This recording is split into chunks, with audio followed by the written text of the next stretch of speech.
తీవ్రమైనటువంటి వ్యతిరేకత కనిపిస్తూ ఉన్నది. యాంటీ ఇన్కంబెన్స్ తీవ్రంగా పెరుగుతుంది. నేను అనేక ప్రభుత్వాలను చూశాను. 2 సంవత్సరాల్లో ఇంత యాంటీ ఇన్కంబెన్స్ ప్రభుత్వ వ్యతిరేకత తెచ్చుకున్నటువంటి ప్రభుత్వం బహుశా భారతదేశంలో నారా చంద్రబాబు నాయుడు గారి ప్రభుత్వం అని నేను అభిప్రాయపడుతున్నా. ఎందుకంటే నారా చంద్రబాబు నాయుడు గారు ఈ 2 సంవత్సరాల్లో 7 కలెక్టర్ల సమావేశం పెట్టాడు. ఈ కలెక్టర్ సమావేశాలు సుదీర్ఘంగా నిర్వహించటం, దానిలో ఊకదంపుడు ఉపన్యాసాలు చెప్పటం, వారికి ఏదో చెయ్యాలని ఉద్బోధ చేయటం, ఒక్కటి కూడా ఈ 7 సమావేశాల్లో కలెక్టర్లను ఉద్దేశించి మాట్లాడినటువంటి మాటల్లో ఒక్కటి కూడా ఇంతవరకు అమలు చేయనటువంటి పరిస్థితి. 7 సమావేశాలు మాత్రం చాలా ఆర్భాటంగా చేశారు. మొదటి కాన్ఫరెన్స్ కలెక్టర్ల కాన్ఫరెన్స్. సమర్థులకే ప్రోత్సాహం. ఎవరు సమర్థులు? కలెక్టర్లు సమర్థులైతే వారికి ప్రోత్సాహం అంట. వాళ్ళు సమర్థులేగా. ఐఏఎస్ ఇండియన్ అడ్మినిస్ట్రేటివ్ సర్వీస్ వరపోసి వారిని సమర్థులు కాబట్టే ఐఏఎస్ ఇచ్చారు, ఐపీఎస్ కూడా ఇచ్చారు. సమర్థులు ఏంటో తెలుసా? మేము చెప్పింది చేయాలి. అంబటి రాంబాబు గారి మీద ఇంటి మీద దాడి జరిగినా పోలీసులు వెళ్ళకూడదు, వాళ్ళు ఐపీఎస్ అలాంటి వాళ్ళు సమర్థులు. అలాంటి వాళ్ళని అక్కడే కొనసాగిస్తా అంట 5 సంవత్సరాలు 6 సంవత్సరాలు కూడా. ఐఏఎస్ వాళ్ళు కూడా అంతే. మేము ఎవరు భూమి కేటాయించమంటే వాళ్ళు కేటాయించాలి, మేము చెప్పినవన్నీ మీరు చేయాలి. చేస్తే అప్పుడు మీకు 5 సంవత్సరాలు 6 సంవత్సరాలు అదే పోస్టింగ్లో కొనసాగిస్తామనేటువంటి పరిస్థితుల్లో మొదటి ఉద్బోధ చేశారు. రెండో కాన్ఫరెన్స్ పరిపాలనలో వేగం పెంచండి. పరిపాలనలో వేగం పెంచాలంటే మరి ఏంటో మరి నాకు అర్థం కాల. నువ్వు పెంచాల్సింది మీరు మీ ప్రకారం వాళ్ళు నడుచుకుంటారు తప్ప ఐఏఎస్ ఐపీఎస్ వాళ్ళు సామర్థ్యవంతులే తప్ప వాళ్ళేమి అసమర్థులు కాదనే విషయాన్ని ఇక్కడ నేను చెప్పదలుచుకున్నా. ఇంకా మూడో కలెక్టర్ కాన్ఫరెన్స్ యూరియా వాడకం తగ్గిస్తే బస్తాకి 800 రూపాయలు ఇస్తాం. యూరియా సప్లై చేయలేని దౌర్భాగ్యమైన పరిస్థితి ఏర్పడి మనం చూసాం కదా. పెట్రోలు డీజిల్ అన్ని రాష్ట్రాల్లో బాగా అందుతుంది, కానీ మన రాష్ట్రం అందటలా. కారణం అసమర్థమైన పాలన. కాంట్రాక్టర్లకే డీజిలు పెట్రోల్ ఇచ్చేటటువంటి సదుపాయం కల్పించి సామాన్యులకు డీజిల్ పెట్రోల్ లేకుండా చేసినటువంటి దౌర్భాగ్యమైనటువంటి ప్రభుత్వం నారా చంద్రబాబు నాయుడు గారి ప్రభుత్వం. అలాగే బస్తాకి 800 తగ్గిస్తామనేటువంటి కార్యక్రమం అది మూడవ కాన్ఫరెన్స్లో. మీరే అడ్డంకి కాకూడదు, అడ్డంకులు తొలగించాలి అని కలెక్టర్లు మీరు అడ్డంకి కాకూడదు, మీరు అడ్డంకులు తొలగించాలని వారికి ఉద్బోధ చేశారు. ఇది 4వ కాన్ఫరెన్స్. 5వ కాన్ఫరెన్స్ రాష్ట్ర అవసరాలు సొంతంగా ఉపగ్రహం. రాష్ట్ర అవసరాలకి సొంతంగా ఉపగ్రహాన్ని ఏర్పాటు చేసే కార్యక్రమాన్ని కలెక్టర్ కాన్ఫరెన్స్లో మాట్లాడుతున్నాడు. అవసరాలకు ఉపగ్రహం ఎవరంటే నారా లోకేష్ని ఏర్పాటు చేసుకుని ఉపగ్రహం లాగా ఆయన్ని డిఫాక్టో కంప్లైంట్ లాగా తయారు చేసే డిఫాక్టో చీఫ్ మినిస్టర్ లాగా వ్యవహరించేటటువంటి పరిస్థితి తీసుకొచ్చి రాష్ట్రాన్ని అధోగతి పాలు చేసేటటువంటి కార్యక్రమం చేస్తున్నారు. ఇకపోతే 6వ కలెక్టర్ సమావేశం ఐఎస్బి తరహాలో ఐఎస్బి తరహాలో ఐఎస్ఏ త్వరలో ఇండియన్ స్కూల్ ఆఫ్ అగ్రికల్చర్ ఏర్పాటు చేస్తాం. అన్ని కోతలు తప్ప ఏది ఇంతవరకు సాధ్యపడలేదు. కడప ఉక్కుకు శ్రీకారం. కడప ఇది 7వ దానిలో. ఈ విధంగా 7 సార్లు కలెక్టర్ల సమావేశాన్ని నిర్వహించి ఆర్భాటంగా వాళ్ళకు ఉపోద్ఘాతం చెప్పి వారిని ఉత్సాహపరిచినట్టుగా మాట్లాడి ఒక్కటంటే ఒక్క కార్యక్రమం కూడా చేయలే. నేను మనవి చేస్తున్నా, ఈ 2 సంవత్సరాల కాలంలో ఒక్కటైనా మంచి పరిపాలనా సంస్కరణ తీసుకొచ్చినటువంటి సందర్భం ఉందా అని అడుగుతా ఉన్నా. నారా చంద్రబాబు నాయుడు గారు మీరు అద్భుతమైనటువంటి పరిపాలనా దక్షులని రోజు ఊదరగొడుతున్నారు. మీరే ఊదరగొడతారు. ఈనాడు ఆంధ్రజ్యోతి మీకున్నటువంటి ఎల్లో మీడియా మొత్తం ఊదరగొడతా ఉంటుంది. అసలు మోడీ కన్నా కూడా సీనియర్ మా చంద్రబాబు నాయుడు గారు, పరిపాలనా దక్షుడు, కొత్త సిద్ధాంతాలు కనిపెట్టినటువంటి వ్యక్తి అని దప్పాలు కొట్టుకోవటం తప్ప ఒక్క పరిపాలనా సంస్కరణ మేము తీసుకొచ్చాం. అనేక పరిపాలనా సంస్కరణలు తీసుకొచ్చాం. గ్రామ స్థాయికి పరిపాలన తీసుకురావాలని సెక్రటేరియట్లు పెట్టేటువంటి సందర్భం మాది. అదేవిధంగా నాడు నేడు విద్యలో అనేక సంస్కరణలు తీసుకొచ్చినటువంటి ప్రభుత్వం వైఎస్ఆర్ కాంగ్రెస్ పార్టీ ప్రభుత్వం, జగన్మోహన్ రెడ్డి గారి నాయకత్వంలో. అంతేకాదు ఇవాళ మీరు ఒక బృందాన్ని పంపించారు. ఎక్కడికి? సింగపూర్. దేనికి? గవర్నెన్స్ కోసం నేర్చుకోవాలని. అసలు నువ్వే సింగపూర్కి చెప్పి అంత మగోడని చెప్తూ ఉంటావు కదా. ఒక బృందాన్ని పంపించి అక్కడ తిప్పుకొచ్చారు. వాళ్ళు పరిపాలనకు సంబంధించిన గవర్నెన్స్ సంబంధించిన అన్నీ కూడా తెలుసుకొని ఈయన చెబితే ఈయన ఆయన అమలు చేస్తా అంట. నేను అడుగుతా ఉన్నా, అయ్యా నారా చంద్రబాబు నాయుడు గారు, మీరు ఎన్నికలకు ముందు ఏ వాగ్దానాలు చేశారు నాకు చెప్పండి ఒకసారి. 1 కాదు 2 కాదు, సూపర్ 6 సూపర్ 7 అన్నారు. దాంతోపాటు 142 హామీలు ఇచ్చారు. ఎన్ని అమలు చేశారు మీరు? నాకు అర్థం కాలేదు. ఎంత దుర్మార్గం అంటే అరకొరగా అమలు చేశారు కొన్ని, అయిపోయింది సూపర్ 6 అన్నారు. ఇంతకన్నా దౌర్భాగ్యం ఏం కావాలి? ఇంతకన్నా మోసం ఏం కావాలి? మీరు సింగపూర్ వెళ్ళి సంస్కరణ చేయడానికి, లేకపోతే గవర్నెన్స్ చేయడానికి మరి ఎన్ని సింగపూర్ వెళ్ళి మీరు ట్రైనింగ్ అయ్యి వచ్చి ఇచ్చారు హామీ? నేను అడుగుతా ఉన్నా. ఒకటే, ఆడబిడ్డ నిధి నెలకు 15,100 చొప్పున ఏడాదికి 18,000 ఇస్తామన్నారు. ఇచ్చారా? మోసం చేశారు కదా. సింగపూరు వెళ్ళి స్టడీ చేసి ఇది ఇచ్చారా మీరు? మీరంతటా మీరే కదా ఇచ్చింది. అమలు చేసే కార్యక్రమం చేస్తున్నారా? తప్పుకు పోయి దబాయించేటటువంటి కార్యక్రమం చేస్తున్నారు. నెలకు 3,000 చొప్పున నిరుద్యోగ భృతి ఇస్తామన్నారు. ఇచ్చారా?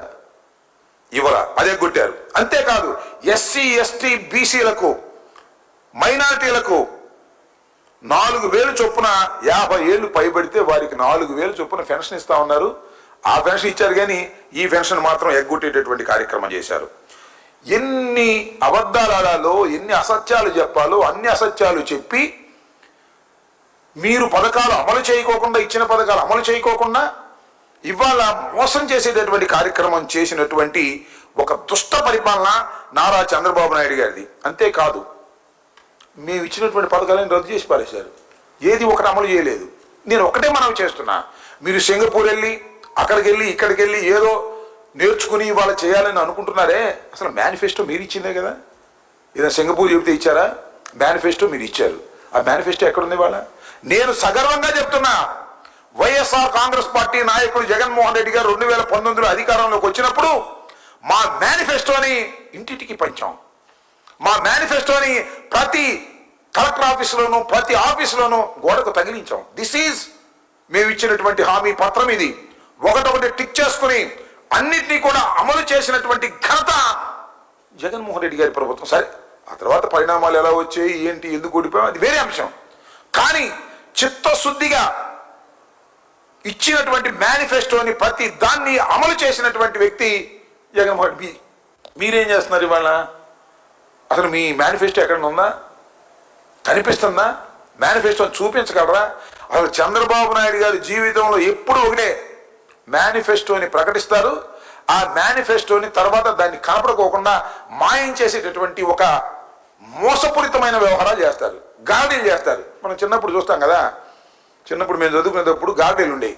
రోడ్డు పక్కన గార్డీలు వేసి ఉన్నది లేనట్టుగా లేనిది ఉన్నట్టుగా చూపించి ఏదో 4 పైసలు సంపాదించుకొని బతుకు తెరువు కార్యక్రమం చేస్తారు. ఈయన కూడా అంటే ఎన్నికలకు ముందు మోసపూరితమైన గార్డీలు చేయటం, ప్రజలను నమ్మించడం, అధికారంలోకి రావడం, అధికారంలోకి వచ్చిన తర్వాత వెన్నుపోటు పొడవటం, ప్రజల్ని మోసం చేసేటటువంటి కార్యక్రమాలు ఇవాళ చంద్రబాబు నాయుడు గారు చేస్తున్నారనే విషయాన్ని నేను మీకు ప్రత్యేకంగా చెప్పవలసిన అవసరం లేదు. ఇలా అనేకమైనటువంటి మోసాలు ఈ రాష్ట్రంలో చంద్రబాబు నాయుడు గారు చేస్తున్నారు. చూడండి, గ్రామీణ ప్రాంతాల్లో కానీ అర్బన్లో కానీ పేద ప్రజలు ఇళ్ల స్థలాల కోసం అనేకమైన అప్లికేషన్లు పెట్టుకున్నారు. అయ్యా చంద్రబాబు నాయుడు గారు, ఈ 2 సంవత్సరాల కాలంలో 1 సెంట్ అని ఇచ్చావా పేద ప్రజానీకానికి? నువ్వు 1 సెంటు కూడా పేద ప్రజానీకానికి ఇల్లు కట్టుకోవడానికి, నివాసం ఉండడానికి ఇవ్వకోకుండా మోసం చేసేటటువంటి కార్యక్రమం చేస్తున్నారు. అంతేకాదు సూపర్ 6లో అన్ని మోసం చేశారు. అన్నిటినీ కూడా పక్కన పెట్టి ఏదేదో కార్యక్రమాలు మీరు చేసేటటువంటి కార్యక్రమాలు చేస్తున్నారు. ఇది చాలా దురదృష్టకరమైనటువంటి పరిస్థితి. ఇవాళ వార్డు సచివాలయాలు నిర్వీర్యమైపోయినాయి. దానిలో ఉద్యోగులు అటు ఇటు పెట్టేశారు.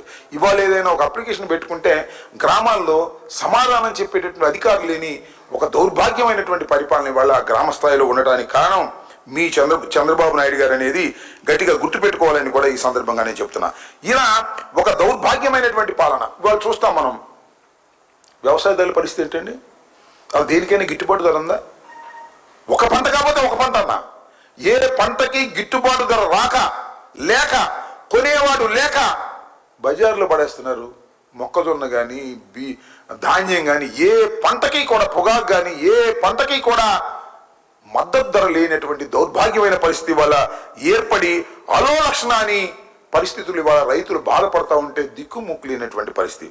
ఇక హాస్టల్ సంగతి చూద్దాం. పిల్లలు సరైనటువంటి తిండి లేక సంభవించేటటువంటి పరిస్థితి కూడా ఏర్పడుతుంది. ఒక దౌర్భాగ్యమైనటువంటి కార్యక్రమాన్ని ఇవాళ మీరు చేస్తున్నారు. ఆసుపత్రుల్లో చెప్పాల్సిన అవసరం లేదు. ఆరోగ్యశ్రీ, పేద ప్రజల కోసం ప్రారంభించినటువంటి ఆరోగ్యశ్రీ, డాక్టర్ వైఎస్ రాజశేఖర రెడ్డి గారు శ్రీకారం చుట్టినటువంటి ఆరోగ్యశ్రీ, ప్రతి పేదవాడు కార్పొరేట్ ఆసుపత్రిలో గుండె ఆపరేషన్ చేయించుకోవాలని భావించి ప్రవేశపెట్టినటువంటి ఆరోగ్యశ్రీలో అనేకమైనటువంటి వ్యాధులకు పేదవారికి ఉచితంగా వైద్యం చేసేటటువంటి కార్యక్రమం పెద్ద మార్పు తీసుకొచ్చింది ఈ సమాజంలో పేద ప్రజానీకం పట్ల. అలాంటి దాన్ని వాళ్ళు ఏం చేశారండి? వాళ్ళ ఆరోగ్యశ్రీని మంటగలిపేటటువంటి కార్యక్రమం చేస్తున్నారు. బకాయిలు ఇవ్వలేదు, హాస్పిటల్కి వెళ్తే వాళ్ళు ఆపరేషన్ చేసే పరిస్థితి లేదు, బయటికి గెంటేసేటువంటి పరిస్థితి వస్తుంది. వాళ్ళు మాత్రం ఏం చేస్తారు? డబ్బులు ఇవ్వకపోతే. ఇలాంటి దౌర్భాగ్యమైనటువంటి పరిస్థితుల్లో ఇవాళ ఈ రాష్ట్ర ప్రభుత్వం వ్యవహరిస్తూ ఉంది. అంతేకాదు ఇవాళ ఫీజు రీయింబర్స్మెంట్ లేకపోతే చివరికి సర్టిఫికేట్లు ఇవ్వట్ల. పిల్లలు వెళ్తే పిల్లలకు సర్టిఫికేట్ ఇవ్వకుండా బయటికి గంటేసేటువంటి పరిస్థితి.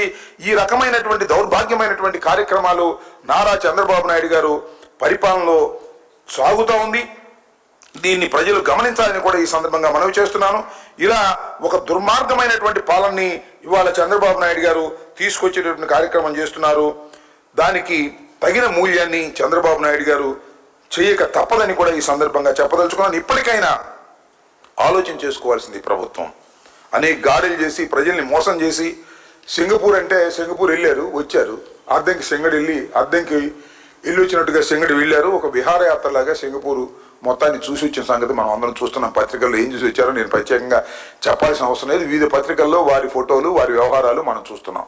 కాబట్టి సింగపూర్ని ఏదో ఒక విధంగా సింగపూర్ కలర్ పూసి తన పరిపాలన అద్భుతంగా ఉందని చెప్పించుకునే ప్రయత్నమే చేస్తున్నారు తప్ప ఈ రాష్ట్రంలో చంద్రబాబు నాయుడు గారి కూటమి ప్రభుత్వం అధికారంలోకి వచ్చిన తర్వాత సామాన్యుల పరిస్థితి చాలా దారుణంగా ఏర్పడతా ఉంది. వైద్యం లేక, బళ్ళు లేక, ఆరోగ్యం లేక సతమతమవుతున్నటువంటి ప్రజానీకాన్ని చంద్రబాబు నాయుడు గారు పట్టించుకోకుండా ఏదేదో కార్యక్రమాలు, పిచ్చి కార్యక్రమాలు చేసేటటువంటి కార్యక్రమం చేస్తూ డప్పు కొట్టుకునే కార్యక్రమం. మీరు కలెక్టర్ సమావేశం పెడితే ఆర్భాటం, ప్రచారం తప్ప అసలు పనికి వచ్చే పని ఒకటి కూడా లేనటువంటి కార్యక్రమం. సింగపూర్ వెళ్ళినా కూడా అంతే ఆర్భాటం. వారికి ఉన్నాయి పత్రికలు, 5-6 పత్రికలు, 2-3 పత్రికలు, రోజు ఫ్రంట్ పేజీలో సింగపూర్ పర్యటన గురించో, కలెక్టర్ సమావేశం గురించో, చంద్రబాబు నాయుడు గారి గొప్పతనం గురించో రాసుకుని సంతోషపడటం తప్ప ప్రజానీకానికి కనీసం పనికొచ్చేటటువంటి కార్యక్రమాలు చేయలేదు. ఒక్కటంటే ఒక్క సంస్కరణ కూడా పరిపాలనలో తీసుకురానటువంటి చంద్రబాబు నాయుడు గారి 2 సంవత్సరాల పరిపాలన చాలా లోపభూయిష్టంగా ఉందని ఈ సందర్భంగా చెప్పదలుచుకున్నాను. ప్రజలు కూడా దీన్ని గమనించాలని కూడా ఈ సందర్భంగా మీ ద్వారా ప్రజానీకాన్ని కోరుకుంటున్నాను. Thank you.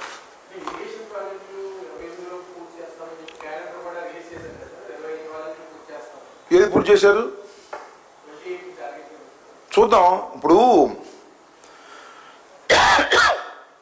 పోలవరం కూడా పుష్కరాల లోపల పూర్తి చేస్తామన్నారు. మొన్న పోలవరం మీద చాలా కామెంట్స్ వచ్చినాయి, మీరు చూసారు లేదు? ఆల పత్రికలు కూడా వచ్చినాయి. ఇంతవరకు కేంద్ర ప్రభుత్వం ఇచ్చిన నిధులనే పూర్తిగా వినియోగించుకోలేకపోయారు. ఇవన్నీ ఎప్పుడు వినియోగించుకుంటారు, మళ్ళీ ఎప్పుడు మేము డబ్బులు రిలీజ్ చేయాలని అడిగారు ఇరిగేషన్ సెక్రటరీ. మొన్న ఢిల్లీలో జరిగినటువంటి సమావేశంలో ఇరిగేషన్ సెక్రటరీ అడిగాడు, ఎప్పుడు పూర్తి చేసుకుంటారు మీరు డబ్బులు, ఎప్పుడు ఇచ్చిన డబ్బులు ఎందుకు ఖర్చు పెట్టలేదని. సాగటంలా ఈ వర్షాకాలంలోనే, ఈ ఎండాకాలంలోనే పని జరిగేది, మళ్ళీ వర్షాకాలం వస్తే పని మెత్తపడతా ఉంటుంది. అన్ని ప్రాజెక్టులు కూడా వాటి మీద చిత్తశుద్ధి లేనే లేదు.